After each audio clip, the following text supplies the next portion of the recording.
বিসমিল্লাহির রহমানির রহিম। আসসালামু আলাইকুম প্রিয় ইউটিউব ভিউয়ার্স, সবাইকে আমাদের এই ভিডিওটি আপনাদের মাঝে নিয়ে আসলাম। আপনারা দেখতে পাচ্ছেন যে পেয়ারা বাগানে কিভাবে মরিচ চাষ এবং পেঁপে চাষ করা যায়। মূলত আজকে আমরা পেঁপের গাছ নিয়ে কথা বলবো। আমরা গত 15 দিন আগে একটা ভিডিও করছিলাম পেঁপের গাছ নিয়ে, পেঁপের গাছের সার প্রয়োগ পদ্ধতি এবং কি পরিমাণে সার দিতে হবে। আপনারা গত ভিডিওতে আমাদের পেঁপের গাছগুলো দেখছেন এবং 15 দিন পর পেঁপের গাছগুলো দেখতেছেন। এই যে পেঁপের গাছ আরও দূর থেকে নেই, পুরো গাছটা হয়তো আপনারা দেখতে পারবেন। এর অর্ধেক ছিল যখন আমরা সার দিছিলাম, তখন আপনারা দেখতে পাচ্ছেন যে পেঁপের গাছটা এর অর্ধেক ছিল এবং প্রতিটা গাছে 220 থেকে 250 গ্রাম সার প্রয়োগ করার পর আজ 15 দিন পর গাছটা দেখেন ডাবল হয়ে গেছে এবং গাছের গ্রোথ এবং গাছের গোড়া এবং গাছের পাতা সব কিছু চেঞ্জ হয়ে গেছে এবং গাছটা আরও ঝাপড় ঝাপড় দেখাইতো। মূলত আমরা নিচের কিছু পাতা এবং কুশি ভেঙে দিছি, কারণ এগুলো অযথা সার খেয়ে নেবে, যেটা পরিপূর্ণ গাছ পাবে না।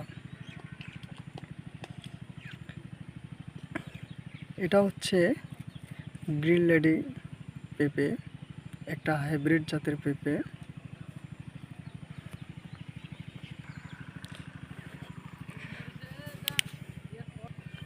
যারা পেঁপে চাষ করছেন তারা মূলত পেঁপের গাছের এই যে কুশি, এগুলো ভেঙে দিবেন।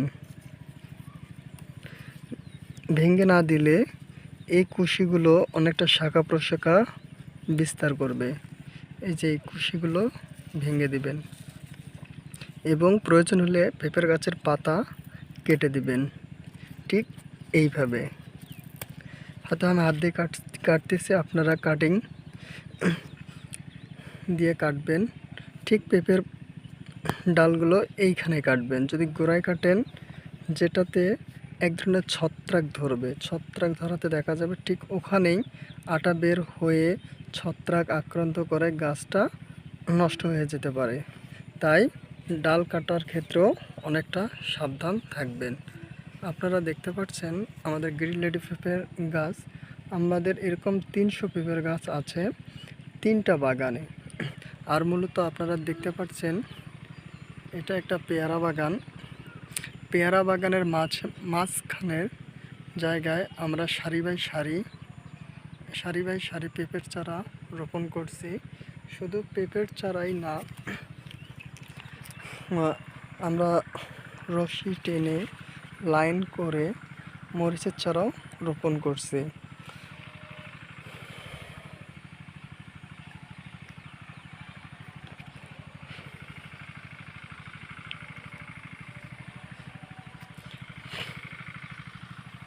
আমরা গতকাল জমিতে সেচ প্রদান করছি এবং আজকে আমরা পেঁপে গাছে মোজাইক, একটা কমন একটা ভাইরাস বা পেঁপে গাছের একটা মারাত্মক রোগ, সেটা কন্ট্রোল করার জন্য আমরা মোজাইক নিয়ন্ত্রিত যে ওষুধগুলো পাওয়া যায়, কীটনাশক পাওয়া যায়, ইমিডাক্লোরোপিড এর সাথে সালফারযুক্ত ওষুধ আমরা ব্যবহার করলাম কিছুক্ষণ আগেই।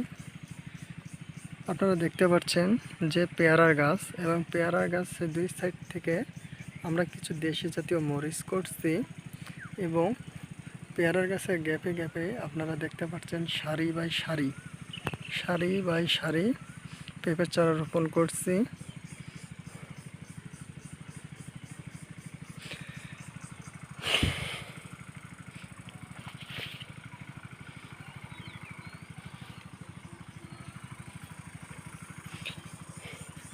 পেঁপের গাছের একটাই রোগ, সেটা হচ্ছে মোজাইক ভাইরাস। এই মোজাইক ভাইরাস খুব সহজে নিয়ন্ত্রণ করা যায়, তবে এই ভাইরাস আক্রান্ত গাছ কোনোভাবেই প্রায় 95% গাছ ঠিক হয় না। সেজন্য গাছে খাদ্য যেভাবে দেব এভাবে আমরা স্প্রেও করব।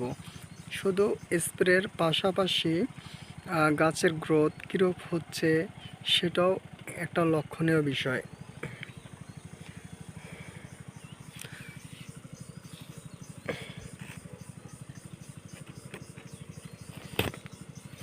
ঠিক আমরা এইভাবে গাছের গোড়া পরিষ্কার রাখছি। জমি থেকে প্রায় 6 থেকে 8 ইঞ্চি ডিস্টেন্স, মানে 6 থেকে 8 ইঞ্চি উপরে একটা মাটি চতুর্থ সাইড থেকে উঁচু করে আমরা পেঁপের গাছ গাড়ছি, যেখানে কোনো আগাছা নেই। আর একদম গাছটা আপনারা দেখতে পাচ্ছেন সতেজ আছে। আর যে কোনো ওষুধ বা কীটনাশক আপনারা স্প্রে করবেন আসরের নামাজের পরপরেই, বা ওয়েদার যখন 30 ডিগ্রি সেলসিয়াস তাপমাত্রার মধ্যে আবদ্ধ থাকবে ঠিক তখনই। মাঝে মাঝে কিছু ডাঁটা শাক আছে যেগুলো খাওয়ার জন্য, তারপর আমরা কিছুদিনের মধ্যে এগুলো তুলে ফেলবো ইনশাল্লাহ।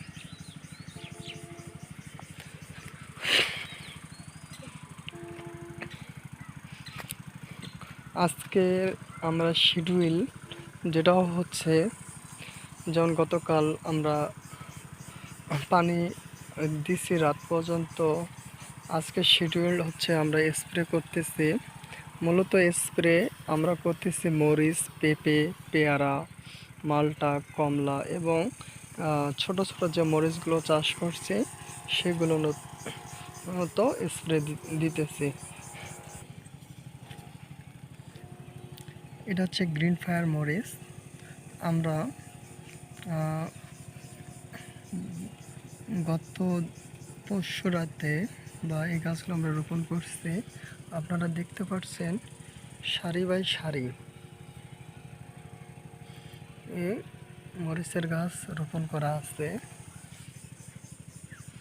এবং রোপণ করার পর আমরা পানি সেচ প্রদান করছি।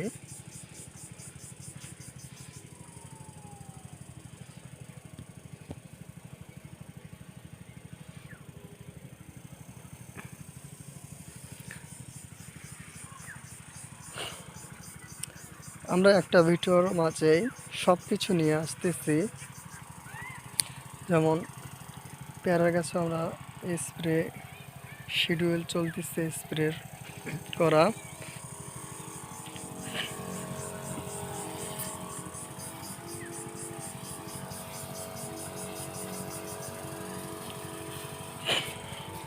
পেয়ারার মূল একটা সমস্যা হচ্ছে অ্যানথ্রাকনোজ।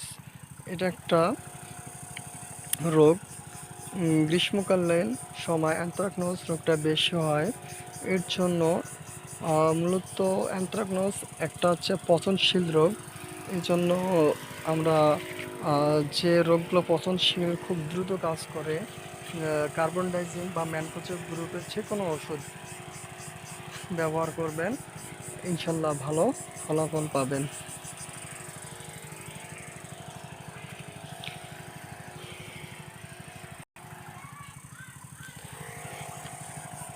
আমরা কিছু কিছু পেয়ারাও চলে আসছে।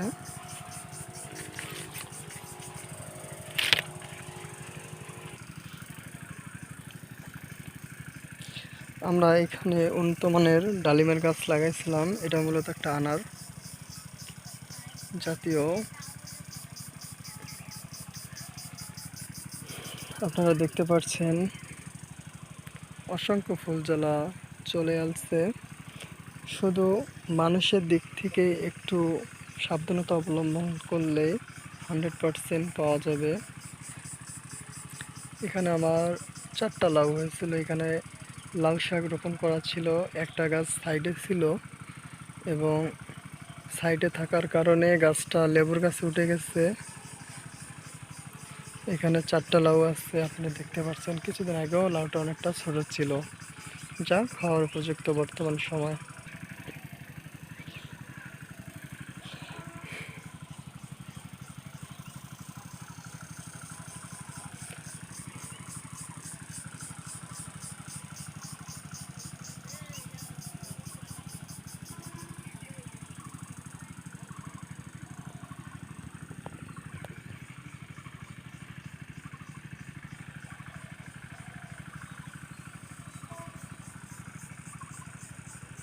আমরা চলে আসি আবার পুনরায় পেঁপের কাছে। আমরা 1 মাস অন্তর অন্তর মরিচের চারা ঠিক পেঁপে বাগানে, পেয়ারা বাগানে রোপণ করতেছি। আমাদের 300 পেঁপের গাছ অলরেডি আছে। এবার আশা করি একটা ভালো মোটামুটি একটা মুনাফা অর্জন করা সম্ভব হবে। আপনারা আমাদের ভিডিও যারা দেখেন তারা অবশ্যই সাবস্ক্রাইব করবেন, কারণ আমরা নিজেরাই মাঠে এবং বাগানে পরিচর্যার মাধ্যমে যেসব কীটনাশক প্রয়োগ থেকে শুরু করে কখন লেবার ধরা এবং কখন কোন গাছের যত্ন পরিচর্যার প্রয়োজন হয় এবং কখন কোন গাছে খাদ্য দিতে এবং পানির সেচ প্রদান করতে হবে এবং কোন রোগের জন্য কি কীটনাশক বা কোন গাছে বা কোন ফলের গাছে আমরা কি পরিমাণের খাদ্য, যেটা সুষম খাদ্য বা মাটিতে খাদ্য বা অনুখাদ্য দিতে হবে সেটা আপনারা জানতে পারবেন। এবং আপনারা যদি আমাদেরকে ফলো করে বা আমরা কখন কি করতেছি সেটা দেখে আপনারা যে কেউ শিখতে চান বা নিজেরাই কেউ করতে চান, তাহলে অবশ্যই আমাদের কমেন্ট বক্সে আপনারা জানাবেন। আমরাও কিন্তু নতুন, আমরা হয়তো অনেক অভিজ্ঞ সম্পন্ন না, আমরাও আমাদের কাজকর্ম করতে গিয়ে অনেক সময় ভুল ত্রুটির সম্মুখীন হই। তারপরেও আমরা সঠিক জিনিসটা খুঁজে বের করতে চেষ্টা করি যে আসলে কখন কি প্রয়োজন, এমনকি ওয়েদারের ওপর ডিপেন্ড করে কখন কি করতে হবে সেটাও আমরা করার চেষ্টা করি। তাই এই ভিডিওগুলো আমরা আপনাদের মাঝে নিয়ে আসি যাতে বাস্তব অভিজ্ঞতার মাধ্যমে এই যে ভিডিওগুলো তুলে ধরা হয় আপনাদের মাঝে, যেখান থেকে অবশ্যই আপনারা ঠকবেন না বা কোনোভাবে ক্ষতিগ্রস্ত হবেন না।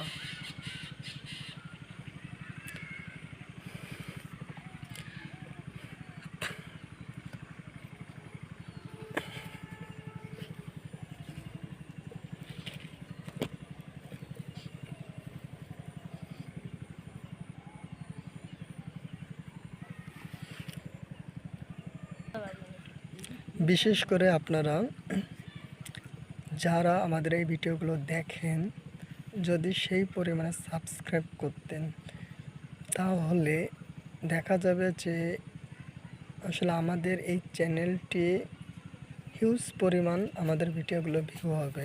মূলত আমরা এই ভিডিওগুলো ভিউ বাড়া বা সাবস্ক্রাইব করার জন্য করি না। তারপরেও আমরা আপনাদের বলবো আমাদের চ্যানেলটি সাবস্ক্রাইব করবেন, যাতে আপনাদের যেমন উপকৃত হবেন এরকম আরও অনেক লোক যারা বাগান করতে গিয়ে ক্ষতিগ্রস্ত বা লসের সম্মুখীন হয়েছেন তারা সেটা সহজে হবে না। তাই আপনারা আমাদের এই চ্যানেলটি সাবস্ক্রাইব করবেন এবং আমাদের এই কাজে কর্মে অনেক ভুল ভ্রান্তিও হয়ে থাকে, যারা আমাদের থেকেও আরও অনেক অভিজ্ঞ সম্পন্ন মানুষ যারা আছেন তারা অবশ্যই আমাদের ভুলগুলো ধরে দিবেন, যাতে আমরা আরও লাভবান হতে পারি। আজকে এ পর্যন্ত, সবাই ভালো থাকবেন। আসসালামু আলাইকুম।